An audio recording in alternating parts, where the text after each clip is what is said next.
6월 25일은 73년 전 1950년 6월 25일 새벽에 북한 공산군이 남북 군사 분계선이었던 38선 전 지역에 걸쳐 불법 남침으로써 전쟁이 일어난 날이자 순교자 기념 주일이기도 합니다. 오늘이 6월 25일 한국전쟁이 발생한 날이고, 또한 이 날이 6월 마지막 제주가 순교자 기념 주일을 우리가 기념하며 지키고 있습니다. 우리 대한예수교회 장로회 합동 측 교단뿐만이 아니라 한국의 대부분 교단이, 또한 교회가 6월 마지막 제주일을 순교자 기념 주일로 지키고 한 주간을 순교자 기념 주간을 지키면서 주님과 나라를 위해서 피 흘린 순교자들을 기억하고 기념하고 있습니다. 순교자는 말 그대로 한자로는 따라 죽을 순, 종교교, 사람 자입니다. 순교자. 그러니까 따라 죽을 순, 종교교, 사람 자, 신앙을 지키기 위해서 목숨을 바치는 사람을 바로 순교자라고 얘기합니다. 예를 들면은 구약에 아벨과 스가랴 선지자들이 있고, 신약에서는 세례 요한과 스데반 집사, 사도 야고보, 주의 동생 야고보, 베드로, 바울 등이 있습니다. 이 베드로 같은 경우에는 문헌에 의하면은 예수님을 부인한 것을 기억하면서 평생도록 닭이 올 때마다 눈물로서 회개했는데, 마지막 죽는 그 순간에도 내가 어떻게 예수님과 같이 십자가에 못 박혀 죽을 수 있냐라고 얘기하면서 거꾸로 매달려 죽었다라는 그런 이야기도 있습니다. 우리나라 기독교 역사 속에서도 일제강점기와 한국전쟁을 거치면서 엄청난 핍박을 경험한 한국교회는 순교자들의 핏값으로 오늘의 부흥을 일궈냈다 해도 과언이 아닙니다. 이 암흑과 절망이 있는 죽음의 땅에 순교의 피를 흘림을 통하여 하나님의 복의 땅이 되고 축복의 땅, 약속의 땅이 되었다는 것이죠. 신사참배를 거부하며 옥살이를 하다가 중병을 얻거나 목숨을 잃은 믿음의 선배들은 물론이고, 한국전쟁의 포화 속에서도 교회를 지키고자 애쓰다가 참혹한 죽임을 당한 분들이 있습니다. 한 목사는 교회를 지켜야 한다면서 피난을 거부하고 교회에 남았던 성북교회 김태주 목사님이 계십니다. 공산군 점령 소식에도 교회를 수호하고자 기도하며 예배당을 지키다가 체포되어 순교한 김은락 장로님이 또한 계십니다. 교회를 탄약창고로 쓰겠다고 요구하였는데 그것을 거부하다 체포가 되어서 아들과 함께 죽음을 맞이한 풍천교회 박영근 목사님도 계십니다. 전라남도 영광군에 위치한 야월교회에는 성도들이 신앙과 믿음을 지키다가 예배를 드리다가 인민군에게 의해서 전 성도가 다 몰살을 당했어요. 전 성도 65명이 그 인민군이 파놓은 10m 구덩이 속에 다 산채로 식매장을 당하여서 몰살을 당하기도 했습니다. 이처럼 신앙의 선진들은 기독교인이란 이유로 혹은 예배를 드린다는 이유로 모진 핍박을 받고 죽음에 이르렀습니다. 죽음을 목전에 두고도 그들은 예배와 신앙을 포기하지 않았어요. 갓난아이가 있어서, 임산부라서, 나이가 많아서 숱한 이유가 있음에도 불구하고 그들은 결코 예배를 포기하지 않고 끝까지 교회를 지키고 신앙과 믿음을 지켰다는 것이죠. 그러한 희생과 그런 피 흘림이 있었기 때문에 하나님께서는 그 피를 보시고 대한민국을 축복해 주신 거예요. 그분들은 진실로 세상이 감당할 수 없는 굳건한 신앙과 믿음이었습니다. 바라기는 오늘 주일을 맞이해서, 순교자 기념 주일을 맞이해서 오늘 말씀을 통하여서 다시 한번 우리의 신앙과 믿음을 점검하고 믿음의 선진들의 그 순교의 신앙을 본받아서 또한 계승하여서 이 악한 시대 속에서도 끝까지 믿음으로 승리하는 저와 여러분 되기를 주의 이름으로 축복합니다. 먼저 우리는 왜 순교의 신앙을 본받아야 하는가에 대해서 한번 살펴보기 원합니다. 여러분, 왜 우리는 순교의 신앙을 본받아야 되고 그 신앙에 우리가 계승하여서 순교의 신앙으로 우리가 살아야 됩니까? 순교의 신앙을 본받아서 순교의 신앙이 되어야 할 이유가 과연 무엇일까요? 그것은 이유가 있습니다. 왜냐하면 이 시대가 너무나 악하고 어둠의 권세가 강력하기 때문에 그래요. 그러한 일사각오, 죽으면 죽으리라와 같은 그런 순교의 신앙으로 무장하지 않으면 우리는 이 신앙과 믿음을 지켜낼 수가 없는 악한 시대를 살아가고 있기 때문에 우리는 그 순교의 신앙을 본받아야 된다는 것입니다. 여러분, 지금 우리가 사는 세상을 영적 분별력을 가지고 믿음의 눈을 바라보시면서 어떤 생각이 드십니까? 세계 곳곳에는 지금 기상이변으로 몸살을 앓고 있습니다. 중국 베이징이 벌써 40도가 넘어서 그 많은 사람들이 고통을 당하고 있습니다. 미국에는 야구 공만한 우박이 떨어져서 한 도시가 초토화됐다고 해요. 완전히 초토화됐다고 얘기합니다. 지구의 냉장고 역할을 하던 북극과 남극이 너무나 빠르게 녹아지고 사라지면서 해수면이 올라가고 온도가 급격하게 오르면서 기상이변을 더욱더 가속화되고 있습니다. 홍수와 가뭄과 그리고 기근과 그리고 지금도 여러분 끊임없는 전쟁과 그러한 굶주림 가운데 수많은 사람들이 죽어가고 있습니다. 근데 자연재해나 어떤 전쟁, 기근보다 더 심각한 것은, 더 무서운 것은 무엇이냐, 바로 우리 사람들이 점점 악해지고 있다는 거예요. 너무나 악해지고 있어요. 너무나 무서워지고 있다는 것이죠. 아이를 낳자마자 죽여서 냉장고에 유기시킨 부모들이 있습니다. 요즘 뉴스에 나오는데 과연 그것이 정말 정상적인 생각일까 싶을 정도로 그런 일들이 벌어지고 있습니다. 보험금을 타기 위해서 가족을 죽인 사람들, 자신의 욕심을 위해서 피값을, 그 피와 같은 수백 명의 전세금을 빼앗아서 사게 했던 그런 사람들은 전혀 양심의 가책을 받지 않아요. 단순히 사회에 불만이 있다며 지나가는 사람들을 폭행해서 죽이게 만드는 사람들, 조그만 일에도 참지 못하고 분노하며 난폭해집니다. 돈이 신이 됩니다. 더 나가서 어린 청소년부터 시작해서 점점점 수많은 사람들이 마약에 점점 중독돼 가고 있습니다. 총기 사건, 그리고 정말 사람들이 점점점 바라보면은 너무나 분노에 가득 찬 그 모습들을 바라보면서, 야, 이제 정말 마지막 때가 갖고 온 것 아닌가라는 생각이 들기도 합니다. 그야말로 사도 바울이 말한 마지막 말세의 모습이 우리가 사는 이 시대에 지금 현실로 일어나고 있는 것이 아닌가라는 생각이 듭니다. 디모데후서 3장 1절에서 4절에 보시면 다음과 같이 말씀합니다. 너는 이것을 알라. 말세에 고통하는 때가 이르러 사람들이 자기를 사랑한다는 거예요. 이 자기를 사랑한다는 건 뭐냐? 자기가 좋으면 남이 피해가 입어도 상관없다는 거예요. 자기만 좋으면 되는 거예요. 남한테 피해가 있건 남이 죽어가건 상관없어요. 자기만 좋은 거예요. 모든 것의 기준이 나예요.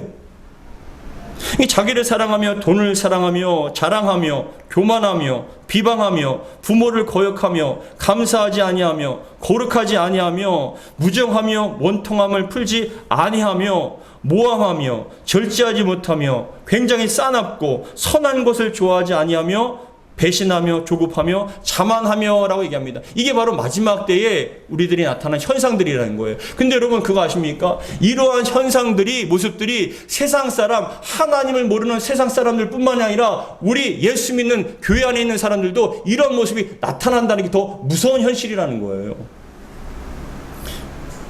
하나님 믿는 사람들임에도 불구하고 이런 모습들이 나타납니다. 더군다나 여러분 디모데후서 3장 4절에서 5절은 이어서 말씀하기를 뭐라고 말씀하시냐? 쾌락을 사랑하기를 하나님 사랑하는 것보다 더하며, 쾌락을 사랑하기를 하나님 사랑하는 것보다 더한다는 거예요. 나만 좋으면 되는 거예요. 전혀 신앙에 점점 사람들이 양심에 화인 맞아서 자기가 좋으면 하나님을 두려워하지 않아요. 자기가 좋으면 하나님보다 어떤 것에 대해서 정말 그것을 개념치 않습니다. 경건의 모양은 있으나 경건의 능력은 부인하니 이 같은 자들에게서 내가 돌아서라 라고 말씀합니다. 경건의 모양은 있죠. 교회 나와서 거룩한 모습으로, 정결한 모습으로 신앙이 좋은 것 같은 그런 모습이지만 사실은 그 속에 악한 것과 욕심과 정욕들이 가득 차 있는 거예요. 전혀 거듭나지 못한 정말로 더럽고 추악한 음란한 악한 생각들과 마음들이 그대로 있는 상태에서 여러분 교회 나와서 거룩한 척해도 밖에 나가서 여러분 세상 사람보다 더 세상적으로 살아가는 그런 모습들이 바로 마지막 때의 모습인데, 지금 우리들의 현실의 모습이 될 수도 있다라는 것을 강하게 말씀하고 있습니다. 우리가 사는 이 사회는 눈으로 드러난 육신적인 환난과 핍박보다 더 무서운 영적인 유혹과 시험의 어둠의 세력들이 지배하고 있는 시대입니다. 그렇기 때문에 우리는 순교의 신앙을 담지 않고선 본받지 않으면 우리는 이어나갈 수 있는 힘이 없다는 거예요. 그래서 사도 바울은 성도들에게 얘기합니다. 주 안에서 강건해지라고 얘기하는 거예요. 뭐냐? 우리가 끌려다니지 않기 위해서는, 우리가 정말 우리 온전히 예수님을 따라가기 위해서는 순교의 마음을 가지고 온전하게 주님을 따라야 된다는 것이죠. 그렇지 않으면 우는 사자와 같이 달려드는 그런 어둠의 세력에 우리는 끌려갈 수밖에 없고, 죄의 사슬에 끌려갈 수밖에 없고, 시험 들고 넘어질 수밖에 없는 것이 우리의 현실이라는 겁니다. 마음은 원이로되 육신이 연약하여서 넘어집니다. 쓰러집니다. 매일같이 고백하는 게 무엇입니까? 목사님 잘해야 되는데 안 됩니다. 그렇게 하고 싶은데 안 됩니다. 왜 그렇습니까? 그 신앙과 믿음이 연약하기 때문에 그래요. 왜 연약합니까? 강건하게 정말 은혜와 능력과 힘을 받지 못하기 때문에 그렇습니다. 그런데 우리가 살펴봤던 것처럼 이 순교의 신앙은요, 세상을 감당치 못하는, 세상을 이기는 그러한 신앙과 믿음이었다는 것입니다. 저는 여러분들에게 이러한 정말 순교의 신앙이 여러분 10년 가운데 있기를 주의 이름으로 축복합니다. 세상을 이기고 감당할 수 없는 그런 신앙의 소유자가 되기 원합니다. 그렇다면 여러분, 악한 사단 마귀 더러운 귀신들이 감당하지 못할 강력한 믿음과 능력의 사람, 순교적인 신앙이란 과연 어떤 신앙을 말할까요? 순교적인 신앙이라는 건 어떤 모습일까요? 왜 강력한 힘이 있을까요? 그것은 여러분 첫 번째, 순교의 신앙의 모습은 첫 번째 그겁니다. 타협하지 않는 신앙이라는 거예요. 타협하지 않는 신앙. 굉장히 중요한 말씀입니다. 타협하지 않습니다. 여러분, 신앙은 장사가 아닙니다.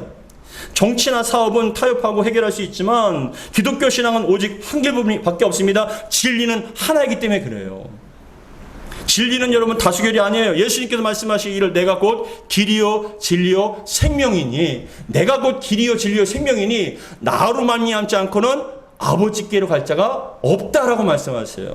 요한복음 14장 6절 같이 읽겠습니다. 시작. 예수께서 이르시되 내가 곧 길이요 진리요 생명이니 나로 말미암지 않고는 아버지께로 올 자가 없느니라. 진리를 알지니 진리가 너희를 자유케 하리라. 우리를 여러분 그 사단 마귀의 결박에서, 지옥불에서 건져내고 해방시켜주는 건 예수 그리스도밖에 없습니다. 진리가 여러분 우리에게 임하였을 때 우리는 생명을 얻을 수 있습니다. 지옥불에서 우리는 건짐을 받을 수 있습니다. 그렇기 때문에 우리는 예수 그리스도 통해서 살아계신 하나님께 나아갈 수 있는 길이 예수님밖에 없다는 거예요. 많은 사람들이 교회를 여러분 이기적이고 독선적인 종교라고 얘기합니다. 왜 너희들은 그렇게 참 너희들만 구원이 있다고 얘기하냐? 왜 교회 다녀야 된다? 예수 믿어야만 구원받느냐고 그렇게 얘기하냐? 각각의 종교와 신에는 다 구원이 있고 믿음이 있고 잘 살면, 착하게 살면 다 낙원 가고 천국 가는 거 아니냐? 그래서 뭐라고 비유를 하냐면, 가장 많은 분들이 얘기합니다. 서울에서 부산 가는데 꼭 비행기만 타고 가냐? 버스 타고 갈 수도 있고, 기차 타고 갈 수도 있고, 자가용으로 갈 수도 있고, 심지어는 여러분 자전거를 타고 갈 수도 있는데 왜 꼭 그렇게 한 길만 있냐? 더 나가서 얘기합니다. 산의 정상을 오르는데 꼭 한 길만 있냐? 동서남북으로 다 가면 어차피 정상에서 만나는 거 아니냐? 각각의 신과 종교를 얘기해도 결국은 한 곳에서 만나는 것 아니냐라고 얘기합니다. 여러분 기억하시기 바랍니다. 서울에서 부산 가는 데는 여러 가지 방법이 있지만, 그리고 산의 정상에 오르는데 동서남북 여러 가지 길이 있지만 예수 그리스도 외에는 구원의 길이 없습니다. 우리가 구원받는 길은 예수밖에 없다는 거예요. 이것을 여러분 착각하지 않기 바랍니다. 세상 사람들은 여러분 그렇게 얘기하는 거, 그 원인, 그 뒤에는 여러분 어둠의 세력이 자꾸만 예수로 말미암아 우리가 구원받는 걸 원치 않기 때문에 막고, 심지어는 믿는 사람들조차도 흔들어 버리는 거예요. 자꾸만 요동하게 만들고 타협하게 만드는 거예요. 사도행전 4장 12절 말씀 같이 읽겠습니다. 시작. 다른 이로서는 구원을 받을 수 없나니 천하 사람 중에 구원받을 만한 다른 이름을 우리에게 주신 일이 없음이라 하였더라. 이 말씀 붙잡으시길 주의 이름으로 축복합니다. 예수 외에는 없습니다. 다른 어떤 신도 어떤 종교도 구원의 이름을 구원을 우리에게 주실 수 없습니다. 예수밖에 없는 거예요. 지금도 세상에는 수많은 종교와 신들이 있습니다. 종교 다원주의로 계속적으로 다 협력하여 선을 이루자, 서로 화평하게 만들자, 우리 사랑하자라고 얘기하지만, 아니요, 그런 것은 사랑할 수 있지만 그러나 구원에 관해서는 절대로 타협해서는 안 된다는 것이죠. 초대교회 때부터 시작된 믿음의 선진들, 사도들이나 교부들, 그리고 신앙의 선진들 모두가 예외 없이 타협을 거부했습니다. 사도들과 교부들이 그러했고, 일제강점기 주기철 목사님이나 한국전쟁 때 손영환 목사님도 그랬습니다. 여러분 우리가 잘 아는 것, 그분들은 타협하지 않았어요. 주기철 목사님이 감옥에 있었습니다.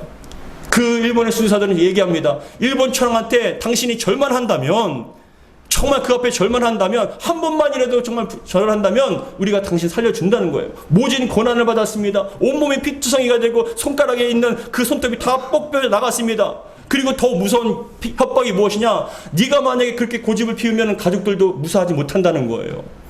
당신이 그까지 그렇게 얘기하면은 당신의 가족들도 다 죽을 수도 있다라고 위협을 했어요. 근데 이 주기철 목사님 사모님이요, 마지막에 감옥에 와서 면회를 했어요. 뭐라고 얘기하냐? 그 사모님이 담대하게 얘기합니다. 여보, 주기철 목사님 얘기합니다. 이러이러해서 내가 흔들립니다. 내가 너무 힘듭니다라고 얘기하니까 주기철 목사님 사모님 얘기합니다. 여보, 당신이 만약에 천황에게 절을 해서 그를 타협해서 감옥에서 나온다면 난 당신 안 봅니다. 우리는 절대로 볼 수 없어요. 당신 기억하십시오. 만약에 지금 우리가 살기 위해서 그 천황한테 절을 하고 우상 숭배한다면 살아계신 하나님 앞에 어떤 모습으로 만날 수 있습니까? 그 살아계신 하나님 앞에 어떠한 모습으로 당신이 설 수 있습니까? 지금 육신의 죽음으로 살아계신 하나님 앞에 나갔을 때, 그 주님 앞에 섰을 때 당당한 모습으로, 승리자의 모습으로 서는 것이 우리가 해야 할 일입니다. 절대로 머리 숙이지 마세요. 우상 숭배하지 마세요. 끝까지 신앙과 믿음 지키세요. 죽는 한이 있어도 신앙과 믿음 지키세요. 그러고 온 거예요. 그러니까 주기철 목사님 마음을 다지고, 그래, 내가 죽는 한이 있어도 신앙과 믿음을 지켜야 된다. 그래서 여러분 그 목사님이 순교할 수가 있었던 것이에요. 우리가 잘 아는 다니엘, 성경에 나오는 다니엘도 다른 것은 다 양보해도 신앙과 믿음은 절대 양보하지 못했어요.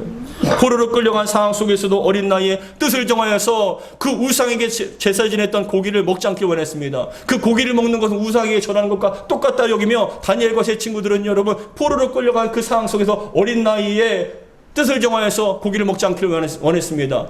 근데 하나님께서는 여러분 그 다니엘과 제 친구에게 은혜를 베풀어 주셔서 그것을 견디게 하시고 더 얼굴이 빛나게 하셨습니다. 그리고 환관장의 마음을 얻어서 다시는 그 음식 때문에 갈등하지 않도록 만들었습니다. 뜻을 정하였을 때 책임져 주실 줄 믿습니다. 그 이후에도 바사왕 다리오 왕 때 그 신하들이 생각하는 거예요. 야, 이스라엘이 망한 포로가 어떻게 우리나라의 바사왕 다음에 총리가 될 수 있냐? 우리를 다스릴 수 있냐? 저 다니엘을 끌어내리자 했는데 어떤 것도 흠이 없어요. 근데 단 하나, 신앙과 믿음이 너무 좋은 거예요. 그래서 왕한테 제시를 합니다. 왕이시여, 지금부터 30일 동안 다른 왕 외에는 다른 신에게 절대로 절하지 말게 하십시오. 만약에 다른 신에게 절을 하면은 사자굴에 던지게 해 하십시오. 왕은 신과 같은 존재입니다라고 왕을 높여주는 척하며 다니엘을 죽이려고 한 거예요. 근데 여러분 다니엘은 총리니까 그것을 다 알면도 불구하고 집에 돌아가서 여러분 창문을 활짝 열고 예루살렘을 향해서 기도하는 거예요. 여러분 좀 타협해서 문 닫고 창문 닫고 기도할 수 있잖아요. 아니면 30일 동안 좀 지하에 가서 여러분 몰래 기도할 수도 있지 않습니까? 지금 소낙비는 피하고 처음 나중에 더 열심히 하면 된다라고 생각할 수 있지 않습니까? 그럼에도 불구하고 다니엘은 그것을 타협하지 않았어요. 문을 활짝 열고 기도했다는 것이에요. 다니엘서 6장 10절 같이 읽겠습니다. 시작. 다니엘이 이 조소에 왕의 도장이 찍힌 것을 알고도 자기 집에 돌아가서는 윗방에 올라가 예루살렘으로 향한 창문을 열고 전에 하던 대로 하루 3번씩 무릎 꿇고 기도하며 그의 하나님께 감사했더라. 뭐 했다고요? 감사했다고요. 기도한 거예요. 하나님, 이러한 시련을 주셔서 감사합니다. 이러한 믿음의 시련들 이기게 하여 주시면 감사합니다. 죽는 한이 있어도 감사합니다 하는 거예요. 근데 여러분 결국 다니엘은 왕의 명령을 어긴 것으로 인해서 사자굴에 던져지게 됩니다. 근데 이 다리오 왕이요, 너무나 다니엘 사랑했거든요. 정직하고 정말 충성되고 지혜롭게 자란 걸 알기 때문에 다니엘이 사자굴에 던져지기 전에 뭐라고 하냐면, 다니엘아, 너가 믿는 하나님이 너를 지켜주시기 원한다. 내가 너가 잘못 없는 거 알고 있어. 저 사람들이, 저 신하들이 그런 이기심과 질투로 너를 죽이려는 거 알고 있어. 너의 하나님이 너를 지켜주기 원한다라고 축복하면서 보낸 거예요. 근데 하나님께서 사자들의 입을 막으셔서 털것만큼도 다치지 않게 해주셨다는 것이죠. 할렐루야. 다니엘서 6장 16절 같이 읽겠습니다. 시작. 이에 왕이 명령하며 다니엘을 끌어다가 사자굴에 던져 넣은지라. 왕이 다니엘에게 이르되 내가 항상 섬기는 너의 하나님이 너를 구원하시리라 하니라. 아멘. 여러분들이 여러분 주변에 예수 믿는 거 부끄러워하지 않게 바랍니다. 타협하지 않게 바랍니다. 정말 끝까지 믿음을 지켜나갔을 때 그 믿음이 여러분들이 공동체와 그 공간을 지배하시기 바랍니다. 그러기까지는 힘들지만 그럼에도 불구하고 결단하고 나아가면 하나님께 반드시 여러분들을 책임져 주실 줄 믿습니다. 근데 여러분 그런 생각이 들어요. 입을 막으셔서 나왔습니다. 근데 성경을 보시면 다니엘이 무사히 나왔을 때 다니엘아 네가 살았냐? 왕이시여 제가 살았습니다. 이거 잘 감사하다라고 다니엘을 끌은 다음에 다니엘을 여러분 고발했던 그 신하들을 가족과 함께 다니엘 사자굴에 던진 거예요. 근데 성경에 보면 그 가족과 사람들이 땅에 떨어지기도 전에 사자가 점프를 해서 그 시체를 사람들을 완전히 가게가게 다 찢었다라고 얘기해요. 배가 고픈 거죠. 굶주린 사자가 여러분 뭐가 안 보이겠습니까? 그런데 하나님께서는 그 사자 입을 막으신 거예요. 할렐루야. 책임져 주실 줄 믿습니다. 근데 저는 이 말씀을 묵상하면서 어떤 생각이 들었냐면 우리는 어떤 것에 관심이 있냐면 뜻을 정하였더니 다니엘이 살아났다. 지켜주셨다. 그럼 우리도 뜻을 정하면 우리도 삶도 지켜주실 것이다 라는 그러한 포커스 그것에만 집중하는데 저는 그런 생각이 들어요. 만약에 여러분 다니엘이 사자굴에 갇혀서 죽는다 할지라도 원망했을까요? 감사했을까요? 잘 생각해 보세요. 다니엘이 사자굴에 던져져서 죽는다 할지라도 다니엘은 감사했을 거예요. 왜요? 육신의 죽음은 잠깐이지만 영원한 생명이 있잖아요. 육신의 고난은 있지만 영원한 천국이 있지 않습니까? 그렇기 때문에 다니엘은 감사하며 자신이 목숨을 정말 구하지 않고 순교를 당당하게 당했으리라고 생각합니다. 사랑하는 성도 여러분, 우리의 건강이나 물질 잘 들으시기 바랍니다. 우리의 가정과 그 어떤 것보다 더 지켜야 할 것은 바로 하나님께서 주신 우리 믿음이에요. 물질이 우리를 지켜주지 못해요. 죄를 여러분 해결해 주지 못해요. 우리를 가는 지옥불에서 우리를 건져내 주지 못해요. 어떤 물질과 어떤 위치도 어떤 것도 우리를 지켜주지 못해요. 책임져 주지 못해요. 오직 하나님께 주신 그 믿음이 우리를 구원하고 우리를 책임져 주시는 거예요. 이 시대 속에 우리는 지켜야 할 것이 많습니다. 가정을 지키고 건강을 지키고 물질을 지켜야죠. 그러나 여러분 잊지 마세요. 그 모든 것보다 더 가치 있고 더 소중히 지켜야 할 것은 바로 믿으시기 바랍니다. 믿음을 지켜야 됩니다. 이 땅에서의 삶은 영원하지 않아요. 어느 순간에 끝이 납니다. 그러나 영원한 삶을 지켜주신 건 하나님께 주신 그 믿음이 우리를 지켜주십니다. 순교의 신앙은 타협하지 않는 신앙이었어요. 그러니까 지킬 수가 있었던 것이죠. 두 번째, 순교의 신앙은 자기를 부인하고 자기 십자가를 지는 신앙입니다. 오늘 본문 마태복음 16장 24절 말씀 같이 읽겠습니다. 시작. 이에 예수께서 제자들에게 이르시되 누구든지 나를 따라오려거든 뭐라고요? 자기를 부인하고 자기 십자가를 지고 나를 따를 것이니라 라고 말씀합니다. 자기를 부인해야지만 예수님을 따라가는 거예요. 근데 자신을 부인한다, 이 부인한다는 헬라어는 아파르네오마이인데 이 아파르네오마이라는 이 헬라어는 어떤 의미가 있냐? 잘 들으십시오. 누구와 아무 상관이 없음을 공언하다라는 뜻이 있어요. 이게 무슨 말이냐 그겁니다. 자기를 부인한다는 것은 자기와 아무 관계가 없는 것처럼 행동하는 거예요. 여러분 가보세요. 이게 내 일이면 큰일 날 일이죠. 근데 사실은 내 일이 아니면 좀 떨어지면 어떻게 됩니까? 그럼 관심이 없는 거예요. 근데 부인한다는 건 뭐냐? 내가 그렇게 급한 일이 있고 어려운 일이 있고 그런 상황임에도 불구하고 그런 상황들이 마치 남의 일처럼 관심 없게 나랑 상관없다. 나는 그냥 내 길거리 간다는 그러한 생각으로 자신을 부인하는 것, 자신과 상관없다고 생각하는 게 바로 부인한다는 뜻이에요. 자신보다 하나님을 더 사랑하며 전적으로 하나님 나라와 의를 추구하는 삶이 바로 부인한다는 거예요. 즉 내가 어떤 일이 있어도 그것 때문에 주저앉지 않는 게 아니에요. 주저앉는 게 아니에요.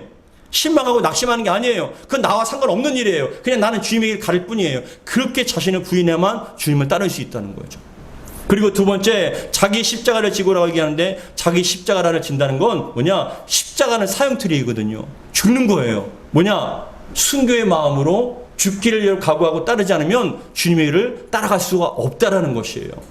그래서 누구든지 나를 따라오려거든 자신을 부인하고, 즉 내 모든 삶이 나와 상관없는, 난 오직 주님께 속한 자, 주님의 사람 소유라는 것처럼 생각하며 달아가는 거예요. 그리고 자기 십자가를 지고 죽는 한이 있어도, 순교를 당한다 할지라도 끝까지 순교의 마음으로, 일사각오의 마음으로 따라가면 온전히 주님을 따를 수 있다는 것이죠. 여러분, 상황이, 환경이 좋을 때 얼마든지 갈 수 있죠. 근데 상황이 힘들면 힘들수록 상관없이 따라간다는 것이 힘든 일이에요.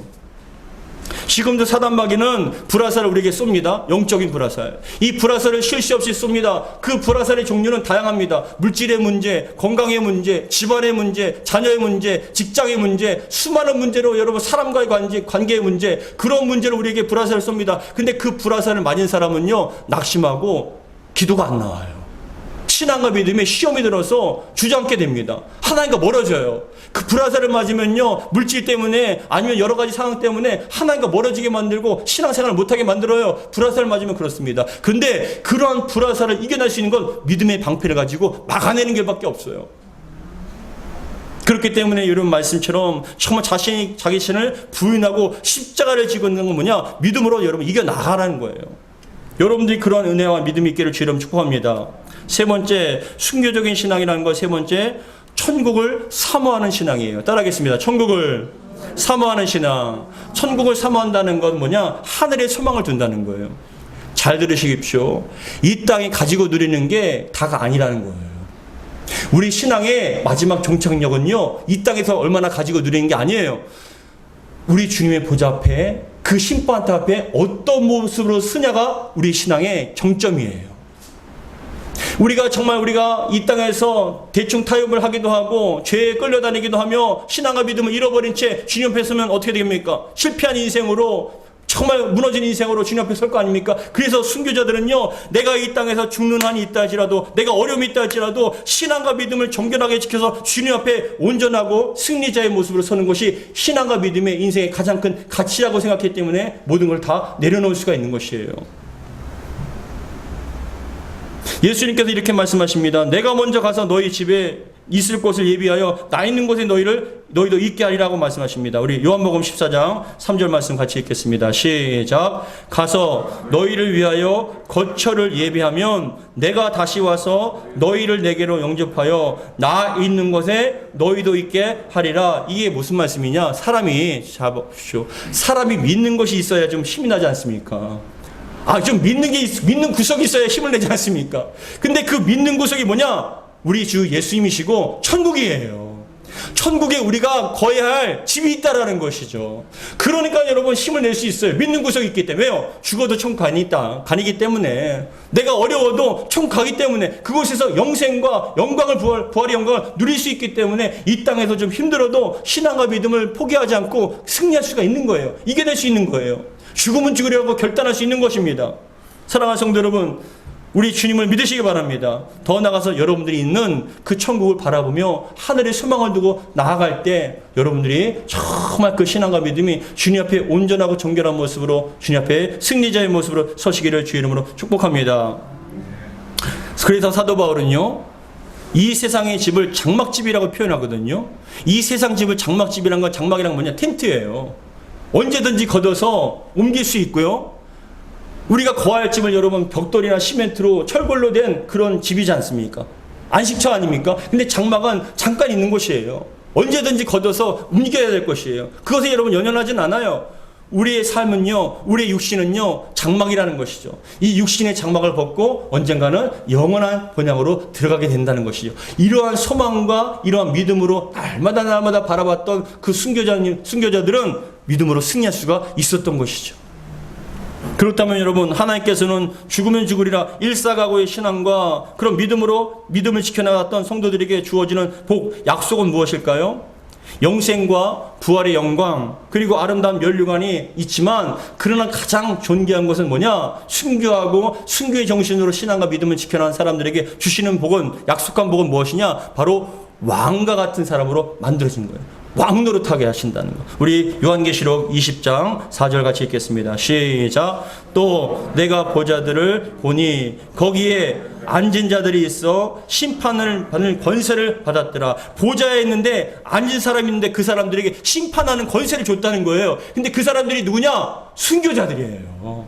순교의 신앙을 믿음을 지킨 사람들이에요. 그래서 하신 말씀이 뭐라고 하냐면, 또 내가 보니 예수를 증언함과 하나님의 말씀 때문에 목배임을 당한 자들의 영혼들과 또 짐승과 그의 우상에게 경배하지 아니하고 그들의 이마에 손에 그의 표를 받지 아니한 자들이 살아서 그리스도와 더불어 천년 동안 왕 노릇하니라고 얘기합니다. 왕이 되는 건 아니지만 왕과 같은 권세와 자격을 주어서 왕 노릇할 수 있게끔 만들어 주신다는 거예요. 누구에게요? 순교당한 자에게. 주를 위해서 순교한 자, 그리고 죽음을 각오하고 신앙과 믿음을 지킨 그런 순교적인 신앙과 믿음을 지킨 자들에게 하나님께서는 큰 은혜와 왕과 같은 그러한 능력을 주신다는 거예요. 권세를 주신다는 겁니다. 이 땅에 비록 주님과 말씀 때문에 목배임을 당한 정도로 심한 핍박과 고난을 받아도 견디고 또 견뎌나갔을 때 우리는 주님께서 왕과 같은 위치로, 왕과 같은 그런 모습으로 우리를 세워주시고 영광을 주신다는 것이죠. 예수님께서도 의를 위하여 핍박받는 자는 복이 있다라고 말씀하십니다. 천국이 저희 것이라고 얘기합니다. 우리 마태복음 5장 10절에서 12절 같이 읽겠습니다. 시작.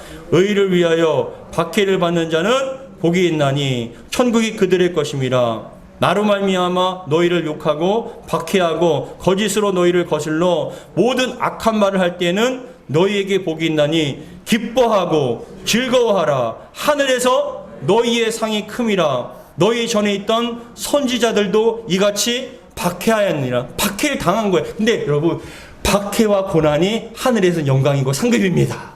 할렐루야. 그렇기 때문에 여러분, 이 땅에서 어떠한 환경과 상황 속에도 믿음을 저버리지 않고 끝까지 신앙과 믿음을 타협하지 않고 지켜나갔을 때 하나님께서 우리를 정말 승리자의 모습으로, 정말 기뻐하는 모습으로 복을 내려주실 줄 믿습니다. 경기도 용인시에 양지라는 곳이 있어요. 경기도 용인의 양지. 근데 저의 모교인데 총신신학대학원이 양지에 있어요.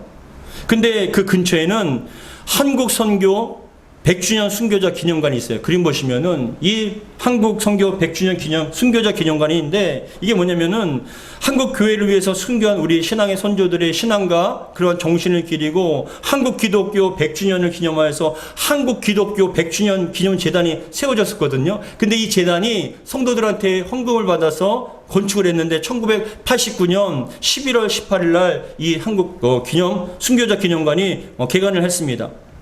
1884년부터 복음이 이 땅에 전해진 이래로 기독교 신앙을 지키기 위해서 수많은 순교자들이 여러분 순교를 했습니다. 주기철 목사님을 비롯하여서 여러분 2600명이라는 사람이 순교를 한 거예요.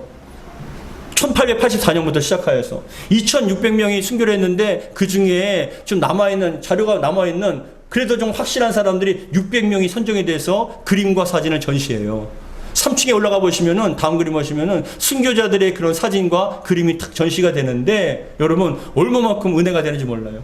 그런 걸 바라보면서 주여 저도 저런 이름이 있고 저곳에 사진이 있으면 좋겠습니다라는 그런 마음이 들기도 합니다. 그런데 그러한 순교의 역사를 보면서 순교자들의 사진과 그림을 쭉 보는데 6배의 점이 있는데 그 끝에는요 여러분 다음 그림 보시면 그 끝에는 사진 틀이 있는데 사진이 없어요.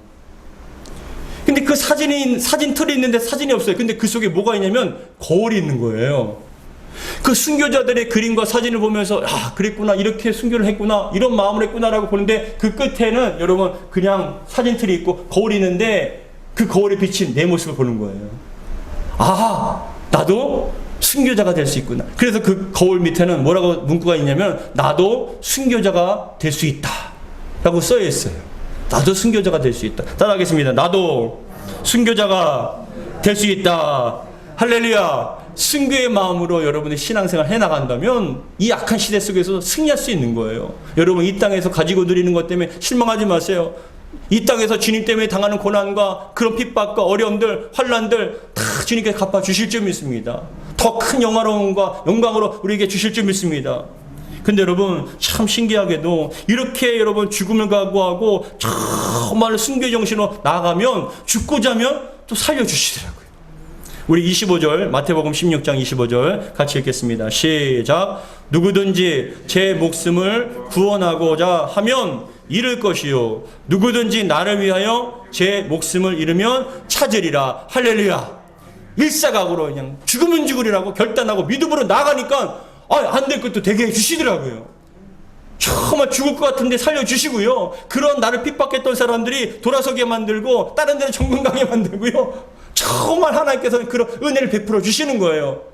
근데 그것만 요구하는 게 아니죠. 주님 바라보고 가는 거예요. 주여, 주님만 따라가겠습니다. 믿음을 끝까지 지키겠습니다. 그러한 믿음과 결단 가운데 주님께서 놀라운 체험을 해주시고 더 나아가서 이 땅에 받고 누리지 못한 것들 주님께서는 다 갚아주실 줄 믿습니다. 여러분 삶 가운데 어떤 고난과 예수님과 같은 그런 상처의 흔적이 있습니까? 주님께서 더 큰 영광으로 상급으로 그리고 왕과 같은 그러한 영광으로 여러분들에게 다 갚아주실 줄 믿으시고 순교의 신앙 타협하지 마시고 하늘을 소망하며 정말 자기를 부인하며 주님을 따라가는 저와 여러분 되기를 주의 이름으로 축복합니다. 천국 문 앞에서 우리 주님께서 우리를 맞아주실 때 우리를 기뻐하시며 우리의 눈물을 닦아주시며 우리를 안아주는 그날까지 믿음으로 승리하는 저와 여러분 되기를 주의 이름으로 축복합니다. 기도하겠습니다. 아버지 하나님 감사드립니다. 정말 우리가 믿음도 결단해야 합니다. 정말 우리가 이 시대, 악한 시대 속에 믿음의 결단하지 않고 죽으면 죽으리라 순교의 마음으로 정말 신앙과 믿음 지키지 않으면 조금만 타협하면 사단 마귀는 그대로 우리를 끌고 갈 수밖에 없습니다. 아버지 하나님 우리의 삶 속에 모든 부분에서 타협하지 않게 하시고 정말 사단 마귀의 그런 유혹과 시험에 넘어지지 않게 도와주시며 끌려다니는 인생이 아니라 그것을 끊어낼 수 있는 인생 될 수 있도록 도와주옵소서. 내 자신을 부인하고 맡겨주신 십자가를 지며 순교의 마음으로 순교의 각오로 주님을 따라갈 수 있도록 도와주옵소서. 하늘의 소망을 갖고 날마다 주님을 바라보며 믿음으로 승리하는 복된 성도들 될 수 있도록 은혜 베풀어 주시옵소서. 우리 주 예수 그리스도로 기도하옵나이다. 아멘.